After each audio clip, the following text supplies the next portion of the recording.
In a season where almost every smartwatch maker is emphasizing style over smarts for their second-generation wearables, ASUS is going another way.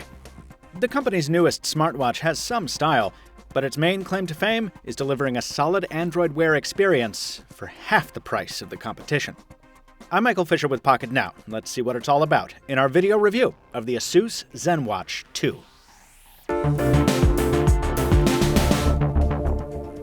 As you may recall from our hands-on at IFA 2015 in Berlin, the ZenWatch 2 comes in two sizes. The one we're reviewing here is the larger trim, and while it's slimmer than both its cousin and most of the competition, it's also substantially bigger on its face.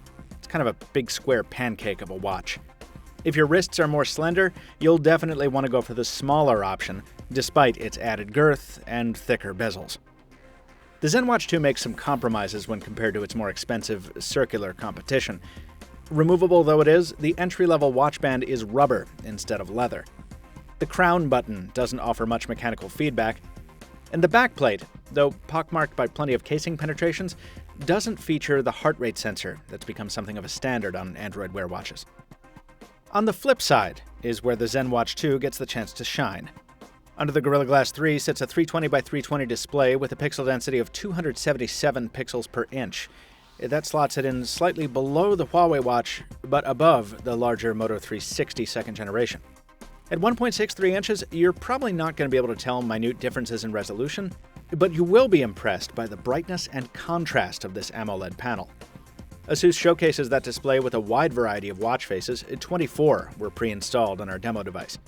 There's no ambient light sensor here, so you have to adjust brightness manually, but that's common to most Android wearables at this point. The software experience is a familiar one. Android Wear 1.3 is powered here by a Snapdragon 400 processor and a half gig of RAM, pretty standard, and also standard is the 4 gigs of storage for music. In terms of responsiveness, it's about average, with occasional stutters and dropped frames in animation. Keep in mind, we saw the same thing on the new Moto 360, though, so this is less an indication of hardware trouble than quirks of the Android Wear platform itself. And those quirks show themselves in other areas as well, like the card flip gestures that only work when they want to, it seems like, and voice command that does the same. It's working well in this shot, but that's because we had a camera on it. Where the ZenWatch 2 specifically falls a little short is in these random Bluetooth disconnections. This happens on every Android Wear device. The watch just occasionally disconnects for no reason. But you'd think that this would have been fixed after over a year on the market. Where ASUS has differentiated, it's done so mainly on the phone software side.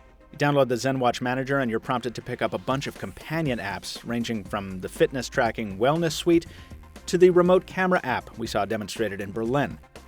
This is surprisingly fully featured. It lets you control the flash and switch cameras and toggle between photos and video, and you can capture shots using either a tap or a wrist flick. It also gives you a live viewfinder preview while you're doing it.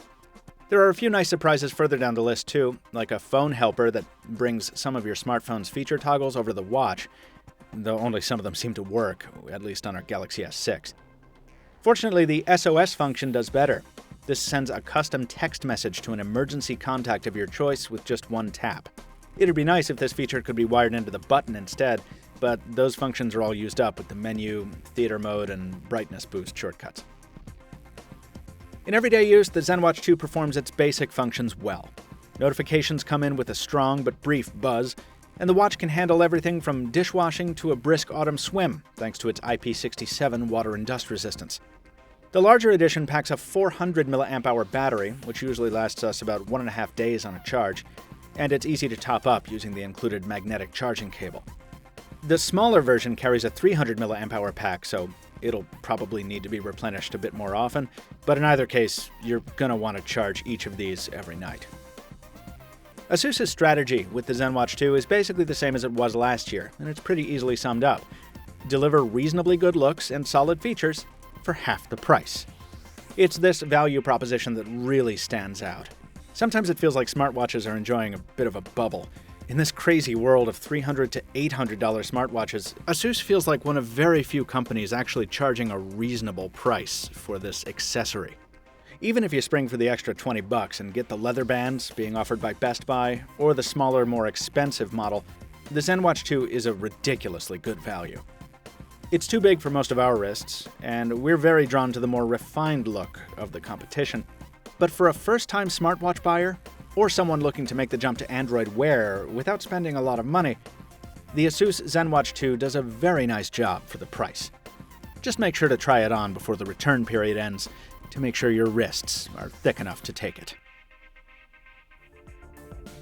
We've got a bit more on the ZenWatch 2 in our full written review at Pocketnow. Check out the link in the description below on October 14th.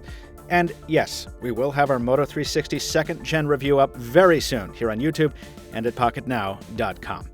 Till next time, this has been Michael Fisher, Captain Two Phones on Twitter, urging you to keep a close watch on your own personal Zen. I don't know what that means. Thanks for watching. We'll see you next time.